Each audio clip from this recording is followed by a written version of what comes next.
देहात में मौजूद इतनी खूबसूरत मस्जिद और मदरसा जिसे देखकर मैं तो हैरान रह गया। और यहाँ तलबा को किस तरह कुरान की तालीम दी जाती है और साथ ही कारी अजमल साहब ने हमारे लिए नाश्ते में क्या क्या इंतजाम किया, देखें आगे इस वीडियो में। अस्सलाम वालेकुम। लास्ट व्लॉग में हमने कराची से अपने सफर का आगाज किया था और अभी हम एक देहात में मौजूद खूबसूरत से मदरसे और मस्जिद का विजिट करने जा रहे हैं। अनीस भाई गाड़ी ड्राइव कर रहे हैं और ये है खूबसूरत सा सी पैक। खैर भूख लग रही थी तो थोड़े से ड्राई फ्रूट्स खाए और नाश्ता में कारी अजमल कादरी साहब के पास करना है। वैसे एकदम से कहीं कहीं अचानक से धुंध आ जाती है, न जाने क्यों। खैर इसके बाद हमने अपनी गाड़ी रहीम यार खान में वाक़े जाहिर पीर सिटी की तरफ टर्न कर ली और हजरत हमीमुद्दीन हाकिम टूल प्लाजा से एग्जिट किया और हमने रोडी टूल प्लाजा से इंटर किया था और वहाँ से यहाँ तक का हमारा टूल टैक्स 740 बना। इसके बाद हमने अलहाज ईसा मोहम्मद अलैहि रहमा मस्जिद और मदरसे की लोकेशन लगा ली जो कि 32 किलोमीटर दूर था और हम अब अपनी मंजिल की तरफ रवां दवां थे और आसपास पंजाब की ये खूबसूरती देख रहे थे। और ठंड का अंदाजा आप इन बाइक वालों से लगा सकते हैं और ठंड को कम करने के लिए पंजाब हुकूमत की जानिब से इंतजामात किए जा रहे थे। खैर अब हम सफर करते करते बिल्कुल देहात यानी कच्ची सड़क पर आ चुके थे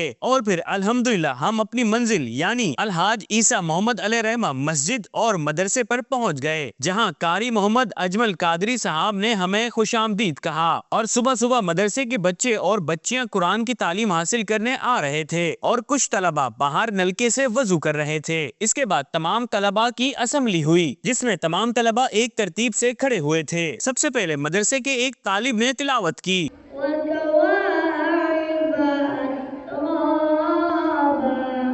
तिलावत के बाद नाज शरीफ पढ़ी गई और दुआ के बाद तमाम तलबा तरतीब से अपनी अपनी क्लासेस में जाने लगे। चूँकि हम सफर से आए हुए थे तो कारी साहब ने हमारे लिए पुरतकल्लुफ नाश्ते का एहतमाम कर रखा था जिसमें मक्खन, साग, अंडे का सालन, दाल और चावल की रोटी मौजूद थी और नाश्ता करने में बहुत मजा आया क्योंकि इसमें जायके के साथ कारी साहब की मोहब्बत और खुलूस भी शामिल था। नाश्ते के बाद हमने चाय पी और इसके बाद कारी साहब ने हमें मस्जिद और मदरसे का विजिट करवाया। माशाल्लाह से मस्जिद बहुत ही खूबसूरत थी। मस्जिद का विजिट करवाने के बाद कारी साहब ने हमें मदरसे का विजिट करवाया जहां बड़ी तादाद में बच्चे कुरान की तालीम हासिल कर रहे थे और ये क्लास हिफ्स के तलबा की थी। और माशाल्लाह से इस इदारे के मामला जनाब हाजी अल्ताफ साहब देखते हैं जो कि अमीर तैयबा ट्रस्ट के चेयरमैन हैं। इसके बाद हमें नाजरा की क्लास का विजिट करवाया गया। यहाँ भी बड़ी तादाद में बच्चे कुरान की तालीम हासिल कर रहे थे और पूरी मस्जिद और मदरसे में टाइल्स लगे हुए थे और बहुत ही खूबसूरत काम हुआ था और ये तमाम काम अमीर तैयबा ट्रस्ट के तहत किया गया है। इसके बाद हम ऊपर फ्लोर पर आ गए जहाँ अभी तामीरात का कुछ काम बाकी था और यही रिहायशी तलबा के सोने के लिए रूम्स मौजूद थे। एक रूम ये था और एक रूम ये। इसके बाद हम मजीद ऊपर यानी टॉप पर आ गए जहाँ मदरसे और मस्जिद के लिए सोलर लगा हुआ था